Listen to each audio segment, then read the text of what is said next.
CVS checkout line in Providence, Rhode Island. We're going to the same schools and we talk about which classes we're going to take in the fall semester. She is super nice. And her mother is really nice as well.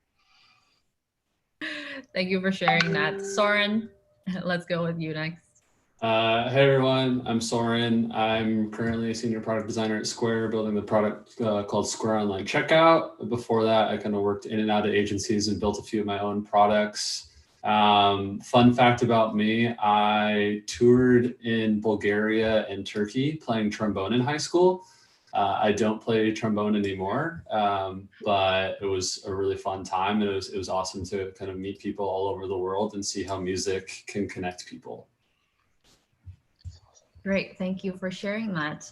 Okay, let's get the critique started. Anastacia, if you want to pick a portfolio from the chat randomly, go ahead and share your screen. Soren and Roger can both jump in and provide insights as well. Yeah. So, well, actually, I just clicked on 4 random portfolios from the chat, and I'm already amazed. Well, because I think that lots of these designers are junior designers, and I am amazed on how they present themselves. That's so cool. But I will start with the, is it Corinne? Are you here? Can you say hi? Yes, yeah, I'm here. Thank you. Thank you for taking the time to look at it. I appreciate that. No worries. So Corinne,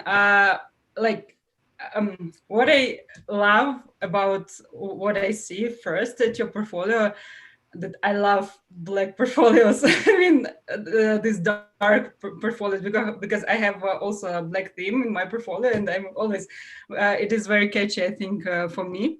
What I love here that you are stating, wow, who is doing this? Thank you. What is this? So, okay. I like that you have an introduction about you, and I can say who you are and what you do. That's always amazing to have on top. Like it is your hero title, and it's very catchy. So that's good. You also have this like CTAs, and I can go right to your projects. That's awesome. And how you present your projects as well, that's amazing. So I think that's a good start. Can you say what you're looking like, just in a quick sentence, what you want to achieve by portfolio, what you're looking for right now, what kind of work you're looking for? I know you say that you're a UX designer, but what specific do you want? Yeah, absolutely. Thank you again for looking at it. So yeah, my name is Chaeyoung. I'm a junior designer. I just recently finished my program in UX design with Block. And so currently I'm looking for a UX role, and preferably I love to work with like a business to business type setting. So I'm looking for just something where I can kind of go through the end-to-end design process. So awesome. So yeah, that's great.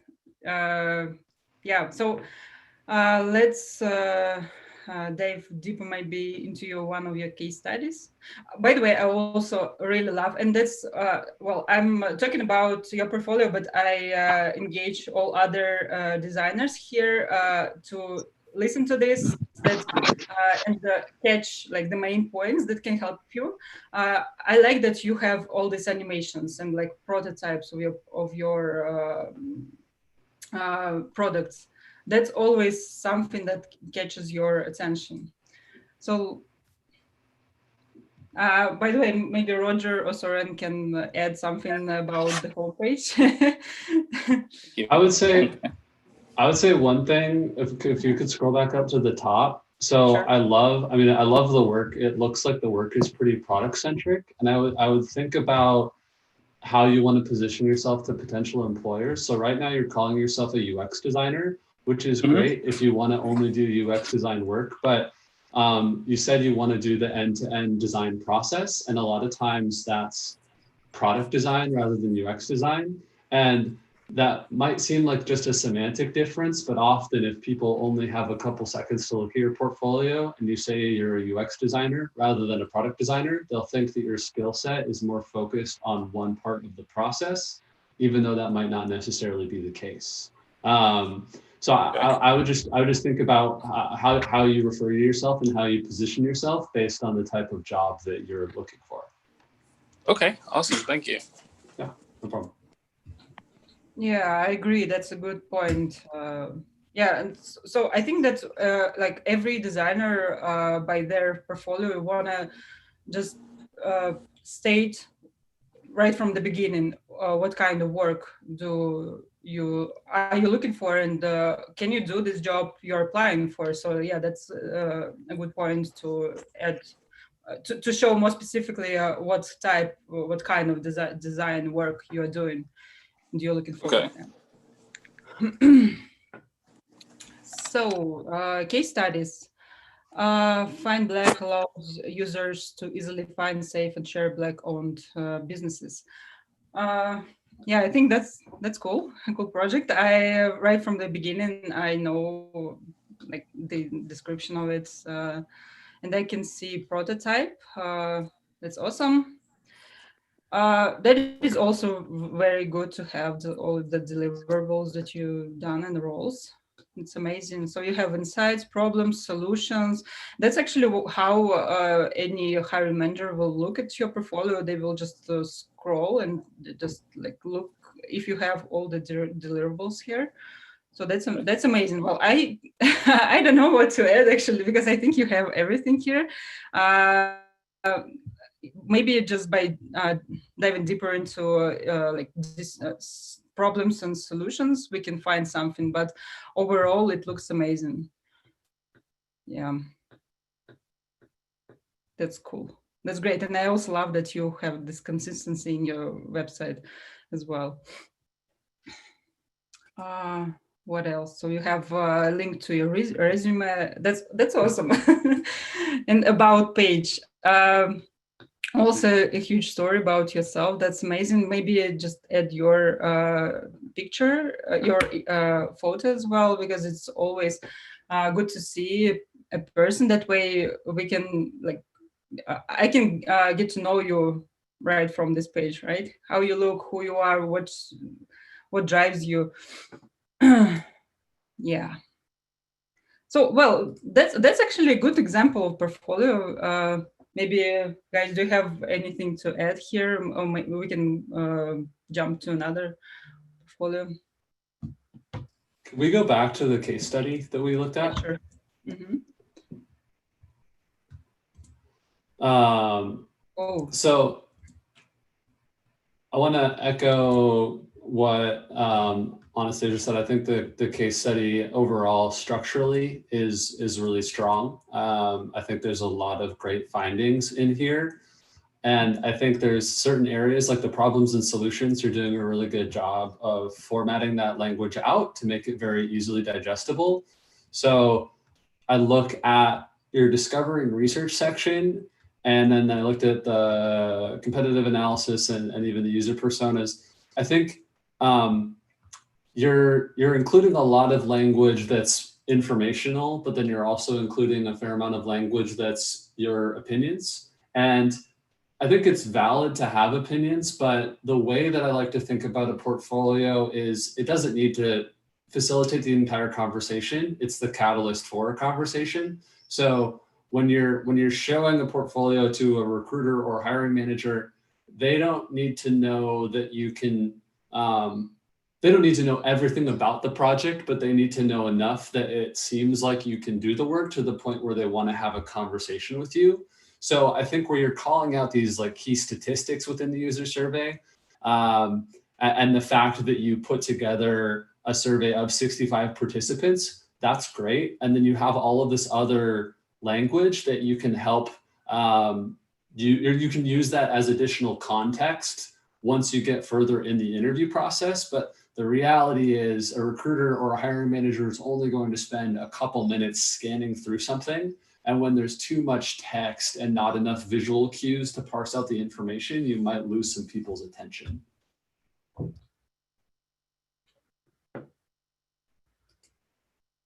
Yeah, I totally agree with you.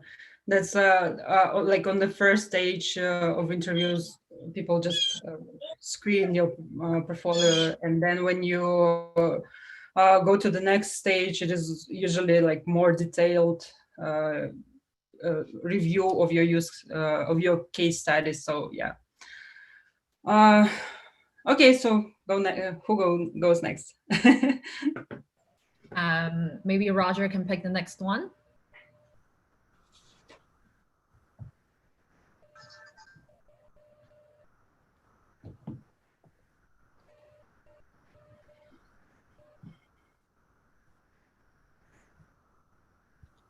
Roger, I think you're muted. Okay. Yeah. Okay. Can everyone see my screen? Okay. There we go. I guess I wanted to go a little bit faster, and just like I was trying to kind of look at the portfolio in real life. Usually, I spend about no more than 5 minutes to look at a person's portfolio when I was doing kind of the screening. Usually, I spend at least 1 minute to look at your resume. So if you do have a resume, that would be great. I spend actually a really long time to look at if you have the right work history and kind of having relevant work experience. So this one here, I think is great, but I would rather kind of call it out to say, hey, what are some of the things you actually did in those work history, which that you did UX UI develop, but I kind of wanted to know that what are some of the specific projects you worked on? What are some of the processes you used? How do you collaborate with other people? So this is very important. One thing I do like about it is that you putting some of the wireframe in here. I think it's Katherine, hello. And I think it's great that you put some of the sketches in here. So it gives me a sense of your skill set and then to tell me a little bit about yourself as well. And I like the fact that you also doing volunteer, so it really helps me connect with you and knowing who you are as a person. So this is awesome about page. The only thing I want to call it out is that I kind of wish that you have a more developed kind of a resume, either a PDF link or a kind of a separate link that can help me scan through your relevant work experience. Okay, let's dive into the work. Oh, there we go, download resume. I didn't see that. I'm so sorry. And I think that the fact that I didn't see that maybe is a UX UI bug that you should consider kind of making that a little bit easier for me to find. Okay. Yes. Sorry, can I jump in for a bit? I think that, sorry, yeah, I just wanted to say that by your portfolio, you are also showing how, if you're good with accessibility and all this stuff, and like, I mean, and usability, yeah, I forgot the word. So by these things, by these small things, by buttons, links, and for example, external links as well, you're also showing that by your portfolio, you're also showing that you can be a good designer, right? So yeah, make sure that all your call to actions, all your most important information will be visible for a person who is looking at your portfolio. Yeah. And I think also jumping in a really easy way, because as part of it's a visual design thing. So I mean, you've got buttons in the hover states for those buttons, but it could even be as simple as changing the color, because right now the buttons are black. And if you want to prompt someone to do an action, considering changing the color, because right now, if I look at this page, the red text is the thing that stands out the most. But if you want people to download the resume, you would need to make that button the red, and then maybe change the work history text to be a more pulled back gray. So just understanding how color creates hierarchy and intentionally using that to prompt people to specific actions. Yeah, that's great. Thank you both for jumping in. I think I totally agree. I'm going to flash very quickly one of my friend's website. And this is her kind of web work site, which I really like, because when you're making a portfolio, your whole goal is trying to get people to know you and pick up the phone to call you. So in here, it's just two navigations. You see the work and you see the resume. And I think that professionally, it's very, very good. I have a personal website. This this is my personal website. And this is all my design work, but I have never used this to apply for jobs. So you wanted to separate your personal kind of collection of your design versus a website you're applying for your jobs, which is very different. Okay, going back to Katherine. Where is Katherine? There we go. Going back to your work. I like the fact that in the beginning, you're showing me kind of high-level screens, and it also shows the 2 different language.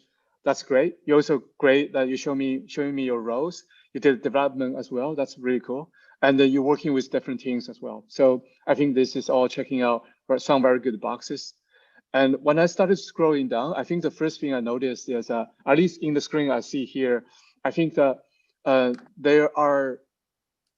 think the words in here are a little bit challenging to kind of process and consume. For example, the research is very far to the left, and then this one kind of alignment versus the content here is in the middle. I think that when I'm looking through the portfolio, I definitely pick up those small visual cues. So you want to be really intentional about some of the design choices you're making here. And also I noticed that you're seeing kind of some of the italics in here, like those are all kind of choices you're making that is showing your design craft and skill set in here. And I would be cautious about kind of using lots of different typefaces or lots of different font in here as well. But I would say that when I'm scrolling through this project, I like the fact that you're showing me lots of kind of raw research. That's great. It's always great to see the process, and also showing me the user personas, and also kind of looking at your wireframe and the mental maps as well. These are great kind of collections, and also kind of showing your work about wireframes. This gives me a sense of how you work and how you make decisions. Outcomes and lessons. I would say that when you go into the outcome and lessons, I would really kind of shout to me that what are some of the takeaways you have in terms of your user research. Usually for every single project, I spend probably 1 minute to look through that. And you should think about how a person can read a number of texts in 1 minute, and think about how many texts you can put on one page. When we are going through that, we basically kind of skim through kind of some of your content in here. So you really want to be cautious about what message you wanted to represent to other people. Next steps. I think right now for this one, I feel, to be honest, Katherine, I feel a little bit, I want to see more designs, honestly. I think that those wireframes are great, but I wouldn't consider them designs. I kind of want to see kind of how the page was laid out, like see some of the details of those pages in here, and see some of the navigations of that page, or even interactions of those pages in here as well. So this is probably, and by the way, usually when I look at resume, I look for probably 1 or 2 projects. And then when I scan through for the projects, I feel like I'm seeing the consistency of the information. I think this is usually good. It's great that you're adding some of the illustration in here as well. Wireframes, that's great. But yeah, I didn't see any designs. So this is the part I feel a little bit short. I'm hearing a voice. I think somebody wanted to jump in. Okay, maybe not. Okay, I'm gonna pause in here, and let me try to go to a different person if we have time. So I want to try maybe this one. Let's see. This is Chongyi, Zhang Chongyi. Okay. Hi, Chongyi, product designer. Want to solve that? Okay, great. And once again, usually I try to look for resumes. This is great. You gave me a kind of a link, and quickly I will be able to see the links of your content. It's great that your tells me about your education. Yeah, this is great. The only thing I'll probably do is for this one here, I think the text and the spacing, you wanted to do a little bit more about the spacing here. I think that there are probably too many texts on the resume at this point. But let's go to the, yeah. Go ahead. Can we go back to the resume for a second? Yeah, please. I would say plus one on the content. I think it's a really well like format. There's a lot of good information here, but I would say there are some things with type hierarchy, like all of the text besides the headlines is black. And a really good way to start to introduce another level of type hierarchy is to do some like grays. So rather than it just having be a huge black wall of text, you might have the headline be black and then the supplementary information be a little bit dialed back. Another thing is all the text is very vertically condensed. So it feels kind of crammed. And one way to do that would be to actually reduce the size of everything globally by a couple points and then track everything out vertically. Both of those things I think would make what is already a good resume a great resume. So just those little type formatting things. There's a lot of really good free templates on the Figma community. I believe Joey Banks has some. I also threw my resume up on Figma community for free, or a version of mine, but definitely like explore some of the templates and look at what they're doing with the details of the typography. That's not only something that will help people be able to visually digest this better, but it'll help you stand out as a designer as well.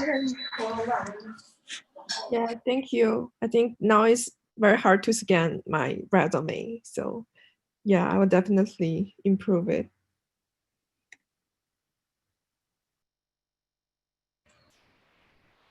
Roger, I think you're muted. Yeah, thank you. Sorry, thank you for jumping in, and thank you for those pro tips. It definitely shows your craft in typography and also design as well. And just like Soren was talking about, I think pro tips, I think I learned way too late, is never use black. Always go 90% kind of gray. It just makes everything look a little bit nicer. Okay, thank you. And since we're on this subject, I think that definitely the hierarchy you want to call it out is not the sections, not the education experience, but actually the content within there. So I would actually do the reverse. I wouldn't call the experiences as the highlighting. I would call your experience like the actually experience as a part you want to highlight. Okay. Yeah, maybe even highlight your the role you played in this company, or exactly. what you've done in this in your university, for example. Yeah. Exactly. And feel free to stop me, Welna. Am I running out of time? Okay. Okay. All right. Okay. Soren, if you want to pick the next portfolio, and then we'll go from there.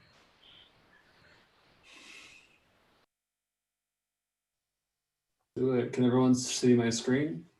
Yep. Yes. Wonderful. So a couple quick notes before we dive in. One is that I am on a 32-inch LG monitor, so it's super wide.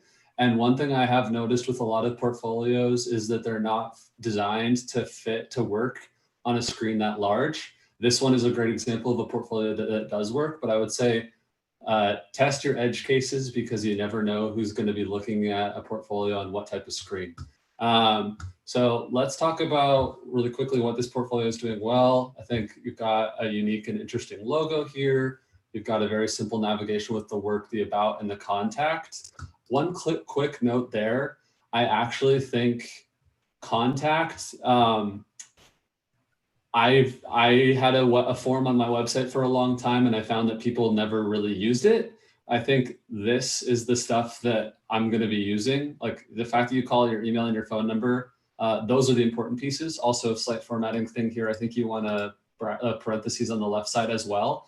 But all that said, I think you could actually take this this information, and I think you could put it within your about page, because your about page is not only who are you, but it's how do I get in touch with you. So I think just working about, and then you could have an even simpler experience.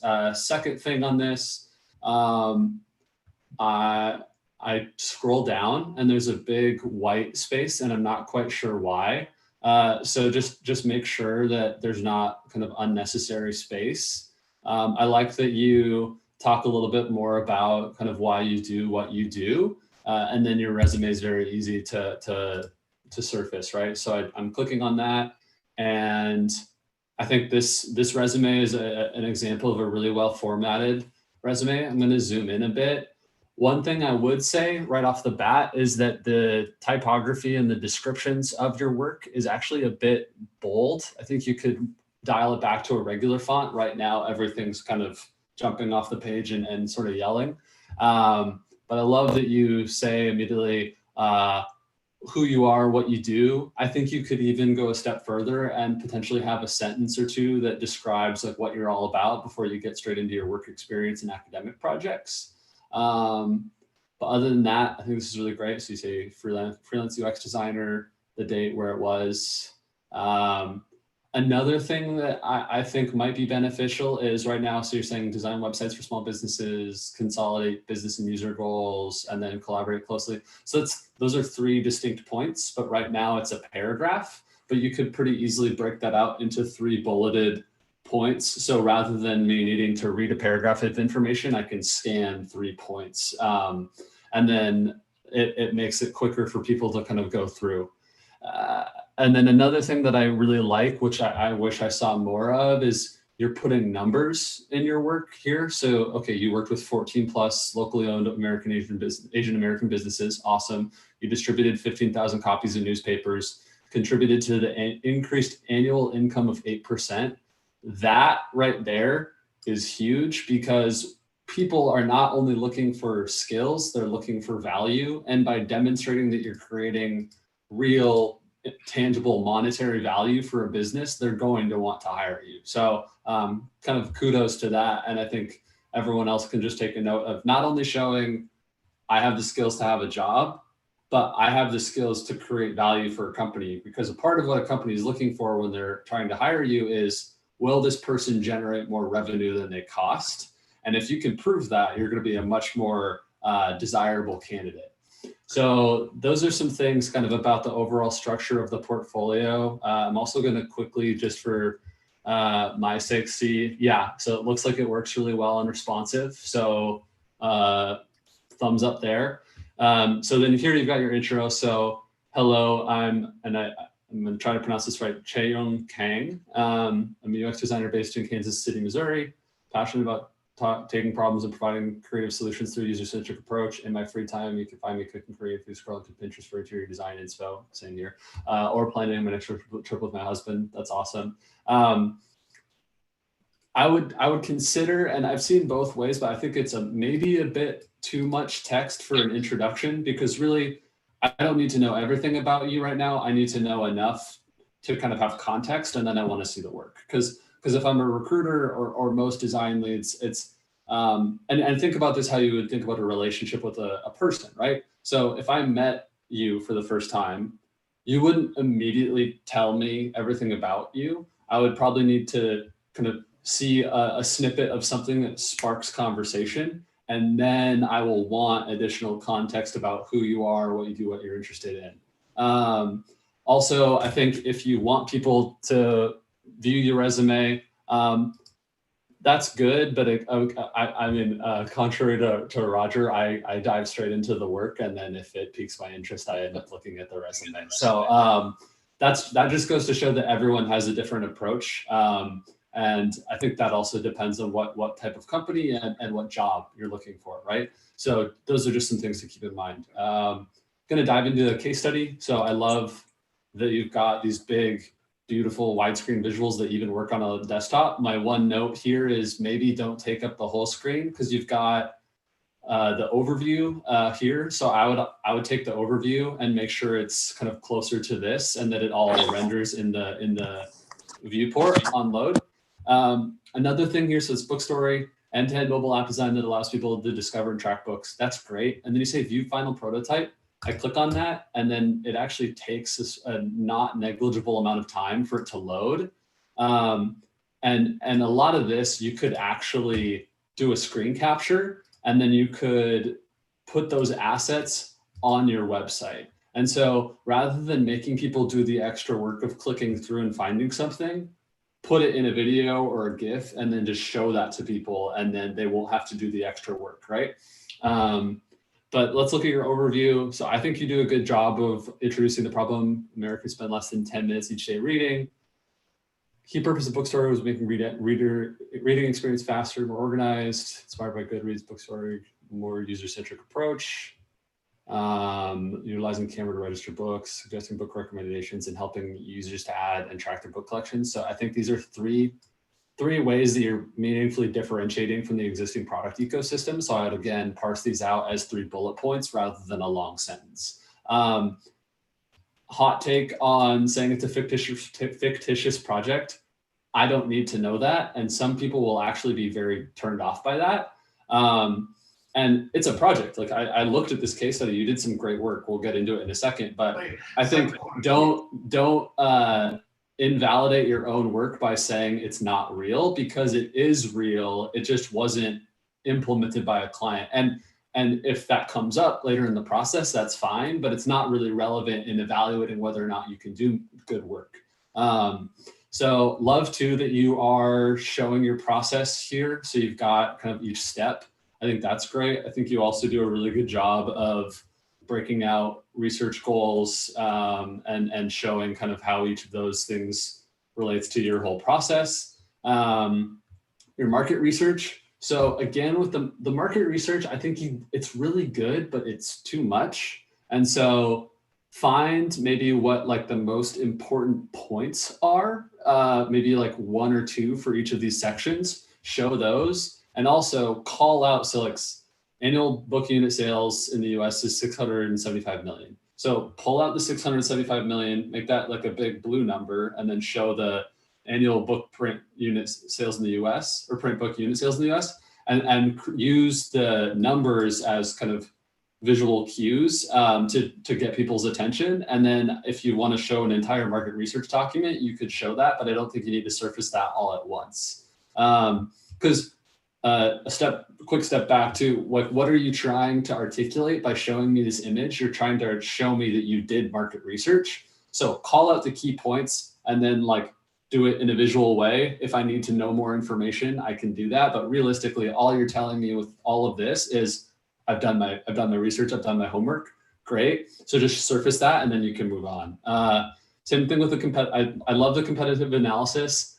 It's a bit difficult to read. That's okay, because I realistically, I'm not going to be able to read all this in a couple minutes, but just think about how if you want people to read it, make it readable. And if not, like it's fine to keep it as is. I think this is good. Surveys, again, like call out the importance. So 92% of respondents prefer physical books instead of ebooks. Like maybe, so you're using like blue throughout as a headline piece. I think you could also use blue or even bold to showcase the key statistics and findings. Because right now I have to work a little bit. I know they're bullet points, but I think you could even go a step further and say like, oh, 92% of respondents will decide to read a book. Like, okay, then I know what you've found. Empathy map, great. And I love that you're documenting your process here. That kind of speaks to how you approach your work. Love that you did a persona. And then moving to the definition process. This is all great work. Again, I think you're doing a good job of like showing visuals of your process rather than talking about your process. Same thing with the sitemap, user flow, the ideation, love this. Mid-fidelity wires, also good. So mid-fidelity prototype, I think again, show me the prototype. Don't make me click through to the prototype because realistically, I'm not going to do that. I don't have time. And then testing. This is a great summary of your usability testing. Awesome job here. Affinity map, same thing.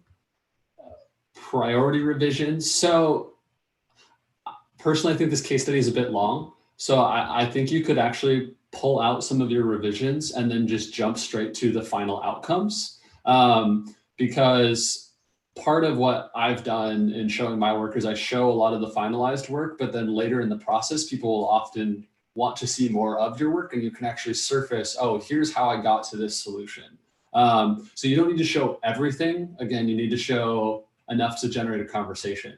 Love that you show your logo explorations. I would maybe like cap this off with like what the final logo looks like. So maybe like a big blue box with the Bookstory logo rather than just showing this, because I don't think it comes to a good final resolution.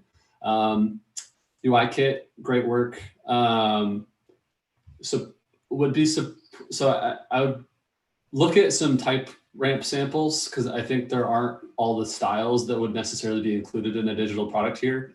But the rest of this is really good. High fidelity protos, this is all awesome. So yeah, and then your closing remarks. I would say overall, this is a really good portfolio.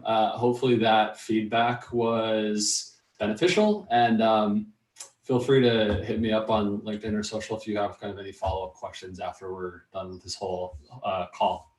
Awesome. Thank you so much for the review. Yeah.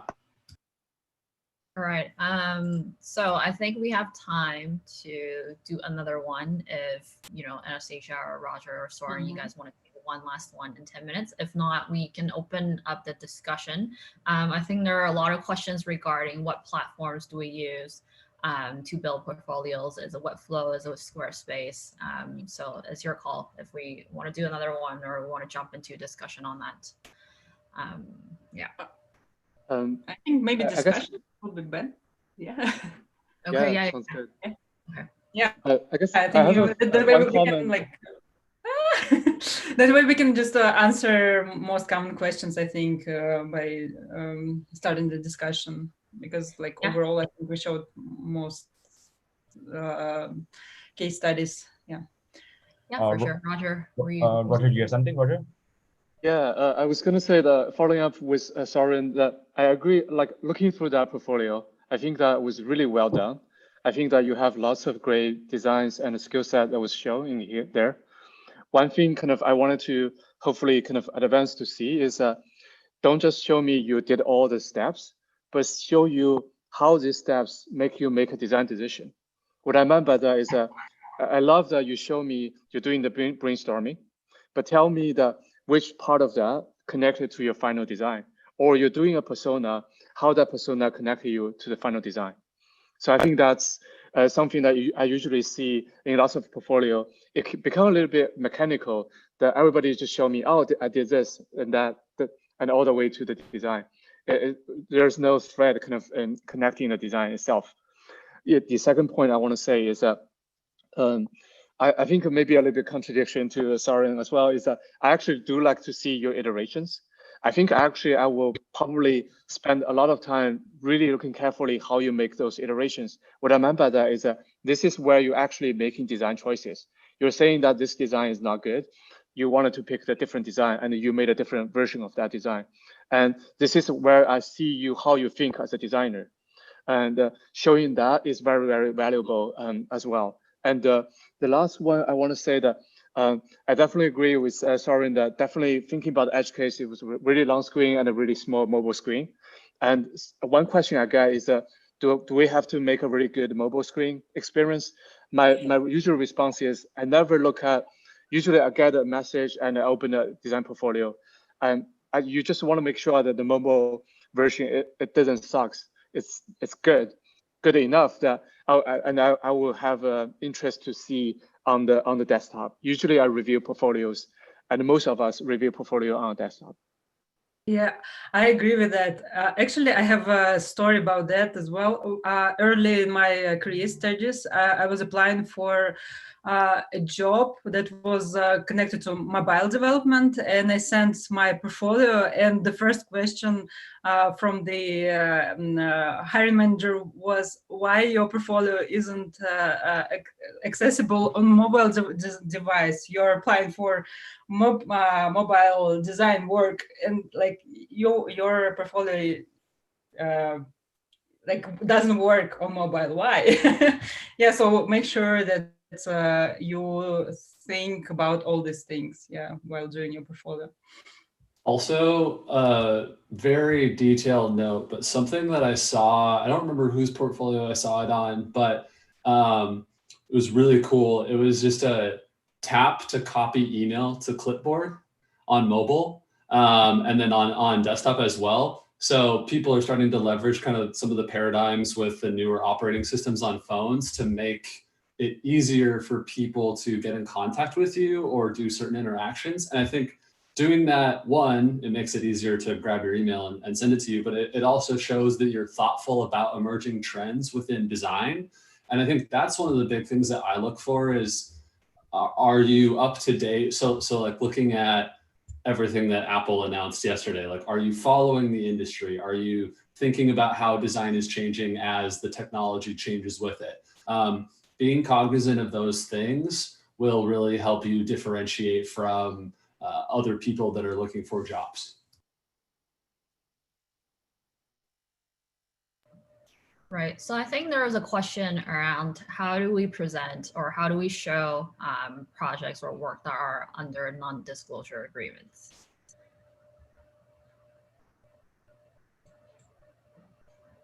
Do any of you have any experience with like showing NDA work on your portfolio or presenting that to, I don't know, possible employers? Well, that's I think a really good question. Well, I personally never showed projects that was under strong NDA, but I saw recently one junior designer portfolio actually, and I liked her approach. She just like noted that this project is under NDA, but like you're welcome to learn and to see what I've learned there, what kind of methodology I used, and yeah, and sometimes people just remove the information that they cannot show and just show part of your work, of your case study, and yeah, I think that's like the way you can show this kind of case studies. What do you think, guys?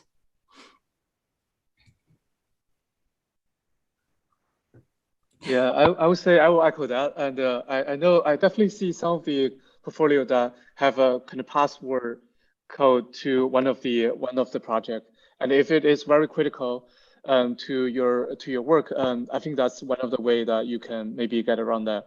But once again, if it's a really strong NDA, that I wouldn't encourage you to actually share the work. I would, yeah, plus one on that. I think it really depends on the severity of the NDA. A lot of NDAs, so think about the implications of if that information leaks. So like if I leaked information about Square, that would be very bad. And I would not do that because I want to be respectful of my employer. And also there could be significant implications, not for just myself, but financial markets. But if it's a small project where maybe it's like a startup that didn't go very well, or it's a small business, I think password protect it. But when you do that, if you want someone to look at your work, include the passwords when you send the portfolio. Because so often I will get a link to a portfolio that's password protected, and then I can't get in. And I've heard multiple recruiters say, I understand NDAs, but if you don't send me access and you're asking me to look at your work, what am I going to do? So just be cognizant of that. But I would definitely say assess each individual decision whether or not to show work based on kind of the scale of if everyone knew. So kind of think about it from that case, because like every situation is very different. Yeah, definitely. Okay, so I think that it is it for our Q&A. I think I'm going to bring Felix back up. I think he has some announcement to make regarding our new Twitter account. Felix, are you there? Yes, I am. Let me just turn on my camera. Hey everyone, how's everyone doing? So it's about 1 a.m. here in Singapore. Hey Grace, saw you in the chat. Right, thank you to the 3 mentors for your amazing portfolio review. I was taking a lot of notes together with the team.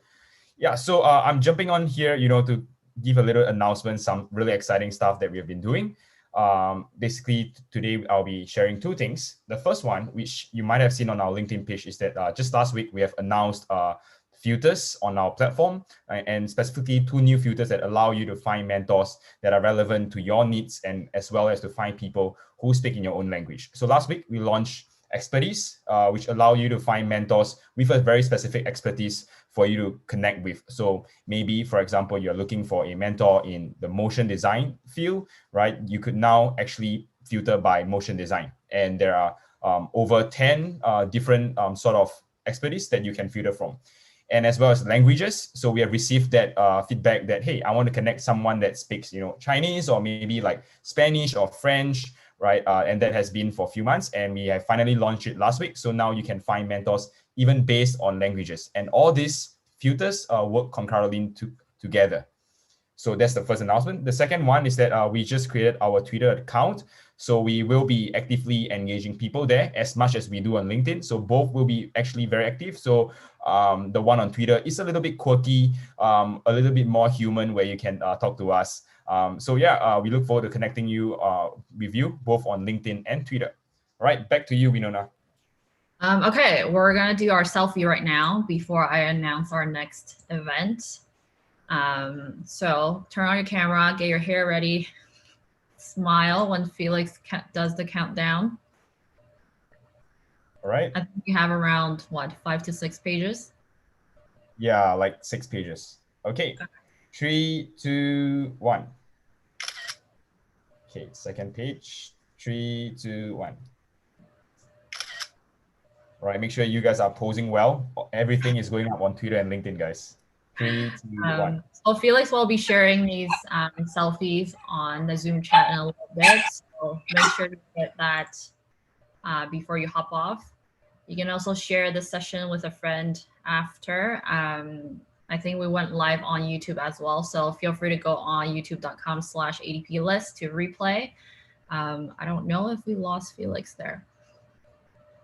Okay, so while he comes back, I'm going to tell you about our next coffee hours. The Portfolio Edition 9 is happening on Wednesday, November 4th at 10 a.m. Eastern Time. That will be 7 a.m. Pacific Time. For those of you wondering why it's so early or so far away, we have quite a few exciting things happening here at ADPList. So for the remaining of the year, stay tuned for more details on our LinkedIn and Twitter. Follow us on YouTube and Twitter. Yeah, so I think that is it. If you have any more questions or anything, feel free to drop us a message, send me a message on LinkedIn or any of the internal team. And I think that's it for today. Big shout out to Anastacia, Roger, and Soren for joining us today. If you'd like to connect with them, book a session with them, go ahead and hop on our ADPList platform and do so. If they are all booked out, feel free to send them a LinkedIn message and see if they can make some time for you. Okay, that's it. We will see you soon. Take care. You may now exit the call. Guest mentors and ADPList internal team, please stay back for a quick debrief. See you. Bye. Bye. Thank you very much. Bye.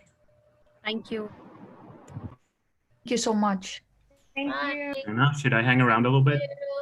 Yep. Right.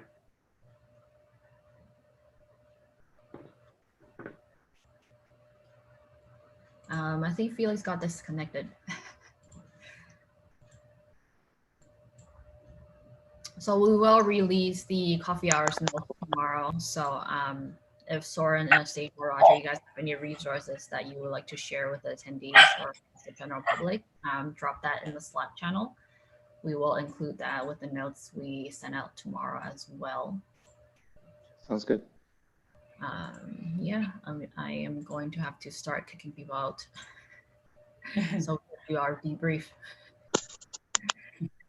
Bye, guys. I saw Phil. Otherwise, I'm going to have to remove you. Yes, Roger. I saw Felix earlier, and then he come back in and then kind of left. Yeah, I think. Oh, there we go. Is Felix? Okay. Yeah, I think that's Felix.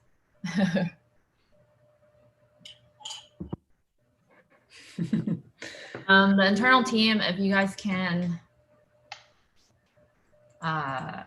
can start removing people from the chat. Yeah. Anton, you can stay if you want. All right, sounds good. Anton is joining the team this week as our new community engagement specialist.